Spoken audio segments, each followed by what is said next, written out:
Hi friends, నేను మీ doctor జంగం Vishwanath, psychology మరియు pi ఫ్యాకల్టీని, అంతేగాక మీకు ఇష్టమైన శ్రీ విద్య పబ్లికేషన్ పుస్తక రచయితను. మీకు తెలుసు, ఆంధ్రప్రదేశ్ రాష్ట్రంలో టెట్ నోటిఫికేషన్ వచ్చింది. ఆగస్టు నెలలో పరీక్షలు జరగబోతున్నాయి. దీనికి సంబంధించి సైకాలజీ కీలకంగా 30 మార్కులు. కాకపోతే గత టెట్ నోటిఫికేషన్లో సిలబస్ పూర్తిగా మారింది. మరి దాంతో పాటుగా పేపర్ 1కు వేరే సిలబస్, పేపర్ 2కు వేరే సిలబస్. అంటే పేపర్ 1 వాళ్ళు వేరే సిలబస్ చదువుకోవాలి, పేపర్ 2 వాళ్ళు వేరే సిలబస్ చదువుకోవాలి. మరియు ఇది డిఎస్సిలో ఉపయోగపడుతుందంటే డిఎస్సిలో లేని సిలబస్ను ఇక్కడ పెట్టడం జరిగింది. ఇది బాగా గమనించాలి. ఎవరైతే ప్రభుత్వ ఉపాధ్యాయులు ఉన్నారో ఈ విషయాన్ని బాగా గమనించాలి. మరొక ముఖ్య విషయం ఏంటంటే, మీకు తెలుసు, మొన్న మీరు టెట్ రాసినప్పుడు ప్రశ్నల స్వరూపం మారింది, ప్రశ్నల తీరు మారింది, మన ప్రిపరేషన్ విధానం మొదటికే సిలబస్ మారింది అంటే మళ్ళీ ప్రశ్నల స్వరూపం మారింది. కాబట్టి ఎవరైతే డిఎస్సి ఆశావాహులు ఉన్నారో ఖచ్చితంగా టెట్లో మార్కులు పెంచుకోండి. ఎందుకంటే ఎక్కువ మార్కులతో పోతే కాన్ఫిడెన్స్ అనేటువంటిది చాలా పెరుగుతుంది. మరొక విషయం, పేపర్ 2 ఎవరైతే చదువుతున్నారో వారికి తక్కువ సిలబస్, పేపర్ 1కి ఎక్కువ సిలబస్ ఇవ్వడం జరిగింది. కాబట్టి ఎక్కువ పూర్తిగా సైకాలజీని కొంచెం కుదించి ఎక్కువగా కాంటెంపరీ ఇష్యూ అయినటువంటి మన బోధనా శాస్త్రాన్ని, ఐసీటీని, రకరకాల అంశాలను, తత్వవేత్తల గురించి కూడా ఇక్కడ పూర్తిగా డిస్కస్ చేయడం జరిగింది. ఈ సందర్భంగా బాగా గుర్తుపెట్టుకోండి, మారిన సైకాలజీ సిలబస్ ఇదే. ఫస్ట్ మొదటి స్టెప్ ఏంటంటే, ఏమాత్రం తెలియకుండా బ్లైండ్గా కనుక ముందుకు వెళ్తే ఇబ్బంది అవుతుంది. కాబట్టి పూర్తిగా సిలబస్ పైన పట్టు తెచ్చుకోండి. పూర్తి సిలబస్ చదివితేనే మనకు తక్కువ మార్కులు వస్తాయి ఒక్కొక్కసారి. అలాంటిది సగం సిలబస్ చదివి ఇంకా తక్కువ మార్కులతో కనుక వెళ్తే చాలా కష్టం. మీకు తెలుసు, గత విజేతలందరూ కూడా 30కి 30 మార్కులు సైకాలజీ సాధించారు. ఇది మన ఆనవాయితీ, నీళ్లు తాగినంత ఈజీగా మన పిల్లలు. కాబట్టి ఈ సందర్భంగా విడివిడిగా పేపర్ 1, పేపర్ 2 సిలబస్ విశ్లేషణ చేస్తాను. మన యాప్లో ఉచితంగా, మన కోర్సులో భాగంగా మనం ఉచితంగా పెట్టడం జరిగింది. అయితే ఇక్కడ మీకు ఒక శుభవార్త చెప్పబోతున్నాను. మనకు టెట్ సైకాలజీకి సంబంధించి పేపర్ 1, పేపర్ 2 ఒకే కోర్సులో భాగంగా పెట్టడం జరిగింది. మీరు పేపర్ 1 వాళ్ళైతే పేపర్ 1, పేపర్ 2 వాళ్ళైతే పేపర్ 2. ఎవరైతే మన పాత పుస్తకం కొని ఉన్నారో వారికి అక్కడ ఉచితంగా పీడిఎఫ్ కూడా పెట్టడం జరిగింది, మీరు నష్టపోకూడదు అనే ఉద్దేశంతో. మరి పుస్తకం ఎప్పుడు అంటే, అప్డేట్ కాకపోతే అవుట్డేటెడ్ అయిపోతాం. కాబట్టి ప్రశ్నల తీరు మారింది. కాబట్టి అద్భుతంగా 3-4 రోజుల్లో మన పుస్తకం మార్కెట్లో ఉండబోతుంది. అద్భుతమైన బిడ్ బ్యాంక్ను మనం యాడ్ చేయబోతున్నాం. మారిన ప్రశ్న స్వరూపాల ఆధారంగా క్లాస్ వినండి, పుస్తకం ముందు పెట్టుకొని షార్ట్కట్ నోట్ చేసుకోండి. పుస్తకంలో కూడా ప్రశ్నలు ఉంటాయి, మరి అదేవిధంగా యాప్లో కోర్సులో భాగంగా కూడా ప్రశ్నలు ఉంటాయి. ఖచ్చితంగా క్లాసులు వినండి. మళ్ళీ చెప్తున్నాను, దమ్ముంటే మర్చిపోయి చూపించండి అంటున్నాను. ఒక్కసారి క్లాస్ వింటే చాలు, మళ్ళీ మర్చిపోరు. ఆ సందర్భంగా మీకోసం ఎన్నో టెట్లు రాశారు, ఎన్నోసార్లు నా కోర్సు తీసుకున్నారు. కాబట్టి ఈ కొత్త సిలబస్ను మీరు చదివే క్రమంలో మళ్ళీ ఖచ్చితంగా క్లాసు తీసుకోవాల్సిందే. కాబట్టి మీకోసం 3 రోజులు కేవలం 400 రూపాయలకే పేపర్ 1, పేపర్ 2 అందిస్తున్నాను. బాగా ఈ అవకాశాన్ని వినియోగించుకోండి. ఇది మన ఏపీ టెట్ 2020 కోర్స్. సైకాలజీలో 30కి 30 మార్కులు సాధించడం మీ లక్ష్యమా? ఒక్కసారి క్లాసులు వినండి చాలు, అసలు మర్చిపోరు. ఈ ఫోల్డర్ని ఓపెన్ చేయండి. ఈ ఫోల్డర్ మీరు ముందుగా ప్లే స్టోర్ నుండి జంగం విశ్వనాథ్ సైకాలజీ గురు అనే యాప్ను డౌన్లోడ్ చేసుకోండి. ప్లే స్టోర్ నుండి అక్కడ డౌన్లోడ్ చేసుకోవాలి. ఈ కోర్సు మీకోసం, విజేతల కోసం సిద్ధంగా ఉంది. ఒక్కసారి క్లాస్ వింటే మర్చిపోరు. వెంటనే క్లాస్ వినండి, వెంటనే పరీక్షలు రాయండి. మళ్ళీ పుస్తకంలో ఖచ్చితంగా అద్భుతమైన ప్రశ్నలు ఉంటాయి, అప్డేటెడ్ సిలబస్ ఆధారంగా. అందుకే తొందరపడి ఏది పడితే తీసుకోకండి. వజ్రాయుతం రాబోతుంది మార్కెట్లోకి, బాగా గుర్తుపెట్టుకోండి. మీకు తెలుసు, ఇటీవలే మన ఆంధ్రప్రదేశ్ విజేతలకు ఆత్మీయ సమ్మేళనం నిర్వహించాం. ఆ విజేతలంతా సైకాలజీలో 30కి 30 మార్కులు సాధించిన వారే, పిఐలో 100% మార్కులు సాధించిన వారే. కాబట్టి మీరు ఆ స్థితిలో ఉండాలంటే ఖచ్చితంగా ఈ క్లాసు వినండి. మరి ఒకసారి సింపుల్గా చూస్తే, ఇది ఆల్రెడీ మన కోర్సులో పెట్టడం జరిగింది. ఇది పేపర్ 1A సంబంధించి. పేపర్ 1Aకి సంబంధించి నేను మాట్లాడుతున్నాను. చాలా సింపుల్గా సిలబస్ ఎక్స్ప్లెయిన్ చేస్తాను, ఒక్కసారి చూడండి. ఎందుకంటే సిలబస్ కనుక మీకు ఐడియా లేకపోతే చాలా ఇబ్బంది అవుతుంది.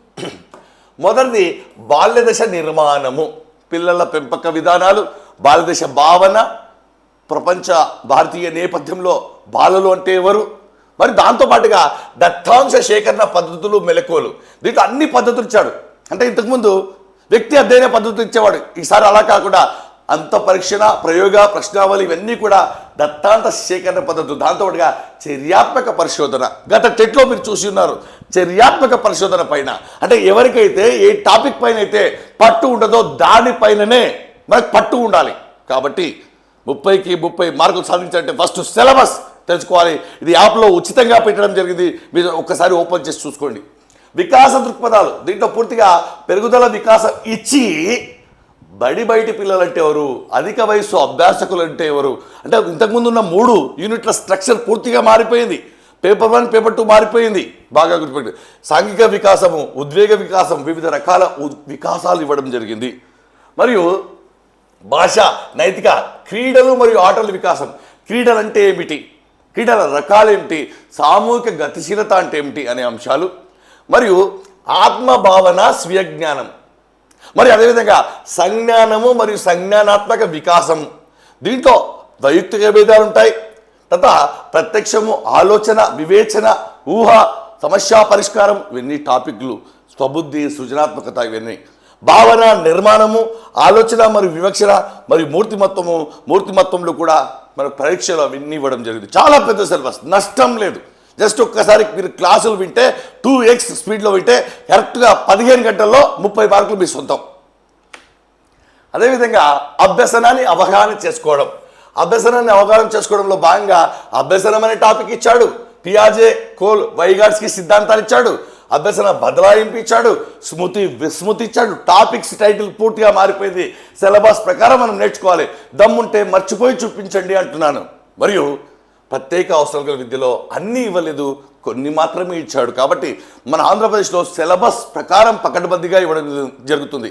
కాబట్టి అవుట్ ఆఫ్ సిలబస్ ఇచ్చే ఛాయిస్ తక్కువ. మరియు అధ్యాపన శాస్త్రం, ఈ అధ్యాపన శాస్త్రంలో మీరేమంటారు, మెథడాలజీ ఉందనుకుంటారు, కాదు.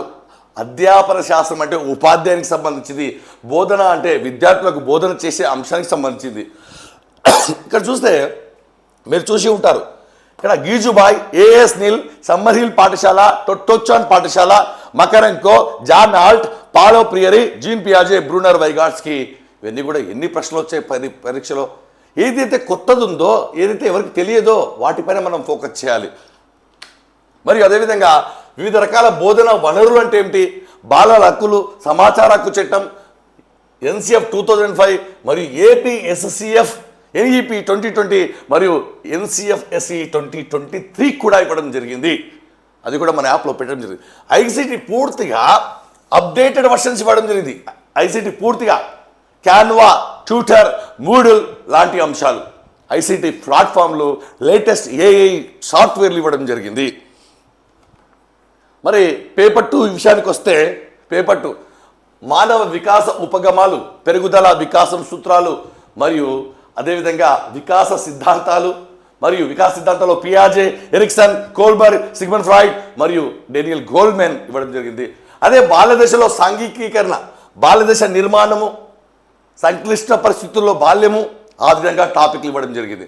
మరియు సాంఘికీకరణ మరియు కౌమార దశ గురించి పూర్తిగా ఒక టాపిక్ ఇవ్వడం జరిగింది. మీరు కేవలం కౌమార దశ మాత్రం నేర్చుకుంటే సరిపోదు, దానిపైన టాపిక్ ఉంది, దానిపైన 2-3 ప్రశ్నలు మనకు వస్తాయి. కాబట్టి మరియు అదేవిధంగా సర్దుబాటు, రక్షకతంత్రాలు, నాయకత్వం, వైయక్తిక భేదాల్లో చూస్తే ప్రజ్ఞా సిద్ధాంతాలు, ప్రజ్ఞ రకాలు, అదేవిధంగా అభ్యసన శైలులు మరియు సృజనాత్మకత మరియు అభ్యసనం గురించి అవగాహనలో అభ్యసనము మరియు స్మృతి మరియు విస్మృతి ఇవ్వడం జరిగింది. దాంట్లో ప్రేరణ పాత్ర.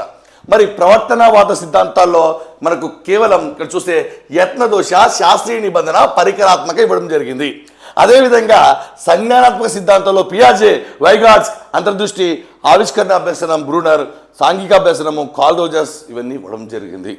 మరియు బోధనా ప్రక్రియలు, బోధనలోని దశలు అంటే ఏమిటి, బోధనలోని ప్రక్రియలు, ఉపాధ్యాయుని పాత్ర, మరియు అదేవిధంగా అభ్యసన వాతావరణం మరియు భాగస్వామ్యం. చూడండి ఒకసారి ఇక్కడ రకరకాల టాపిక్లు ఇవ్వడం జరిగింది. అందరూ ఈ టాపిక్ని జనరల్ టాపిక్ అనుకున్నారు, కానీ ఎగ్జామ్లో చూస్తే ఎన్ని ప్రశ్నలు వచ్చాయి, చాలా పెద్దగా వచ్చాయి. జతపరచుము, సరికానిది, సరైనది, భాష కూడా మారింది. కాబట్టి ఎగ్జామ్లో మనం సక్సెస్ కావాలంటే ఒకే ఒక మార్గం, ఎక్కువ ఎగ్జామ్స్ రాయాలి. కాబట్టి ఈ కోర్సులో భాగంగా ఎక్కువ ఎగ్జామ్స్ కూడా పెట్టడం జరిగింది. మరి మదింపు అంటే ఏంటి, మూల్యాంకనం అంటే ఏంటి, మూల్యాంకన సాధనాలు, బాలల హక్కులు, సమాచార హక్కు చట్టం అప్పుడు డిఎస్సిలో ఉండేది, ఇప్పుడు టెట్లోనే పెట్టడం జరిగింది. విద్యా హక్కు చట్టం NCFSC 2023. మరి ఐసీటీ చూడండి, ఇక్కడ ఐసీటీ పూర్తిగా కంప్లీట్గా లేటెస్ట్ సాఫ్ట్వేర్స్, లేటెస్ట్ టెక్నాలజీ ఇవన్నీ కూడా మనం క్లాస్ చెప్పడం జరిగింది, యాడ్ చేయడం జరిగింది. గుర్తుపెట్టుకోండి, విండోస్, మ్యాకింటోష్, తర్వాత డిజిటల్ స్పేస్ అంటే ఏమిటి, ఇక్కడ గ్రంథ చౌర్యం అంటే ఏమిటి, వెబ్ 2.0 అంటే ఏమిటి, క్యాన్వా, ట్యూటర్, మ్యూడిల్, ఇవన్నీ కూడా మీరు భయపడాల్సిన అవసరం లేదు. మీరు మిగతా సబ్జెక్టులు చూసుకోండి. ఎందుకంటే ఈ సబ్జెక్టు మాకు వదిలేయండి, మేము ఎలా చెప్తే అలా చదవండి. 15 గంటలు కేటాయించండి. కేవలం 400 రూపాయలకే మనం కోర్సు అందిస్తున్నాం. కాబట్టి ముందుగా సిలబస్ తెలుసుకుంటారు, క్లాసు వింటారు, ఎగ్జామ్స్ రాస్తారు. చాలా సింపుల్గా రోజుకు 1 గంటన్నర 2 గంటలు మాకు కేటాయించండి. ఎలాగూ టైం ఉంది, అలా టైం ఉందని మీరు టైం వేస్ట్ చేస్తే టైం వస్తే మళ్ళీ టైం ఉండదు. కాబట్టి బాగా గుర్తుపెట్టుకోండి. కాబట్టి ఇది ఒక్కసారి అంతు చూడండి, ఎక్కువ మార్కులు తెచ్చుకోండి. ఒక్కసారి మార్కులు కనుక పెరిగితే మీ కాన్ఫిడెన్స్, టీచర్లు అయితే క్వాలిఫై గురించి ఆలోచించకండి, హైయెస్ట్ మార్క్స్ గురించి ఆలోచించండి. ఎందుకంటే మనకు కూడా జీవితంలో ఏదో ఒక సాధించామన్న సంతృప్తి ఉంటుంది. కాబట్టి సో మీరందరూ కూడా క్వాలిఫై అవుతారు. అభ్యర్థులు, మన డిఎస్సి రాసే అభ్యర్థులు ఎక్కువ మార్కులతో డిఎస్సికి ముందుకెళ్తారు. మీరు అంతకంటే ముందుగా మన యూట్యూబ్ ఛానల్ని ఖచ్చితంగా సబ్స్క్రైబ్ చేసుకోండి. తాజా నిజ వాస్తవ సమాచారం కోసం మరియు మీరు మన యాప్ను ప్లే స్టోర్ నుంచి డౌన్లోడ్ చేసుకోండి. ఖచ్చితంగా మన యాప్లో ఈ యొక్క సిలబస్ను కూడా మీరు డౌన్లోడ్ చేసుకోవచ్చు. All the best.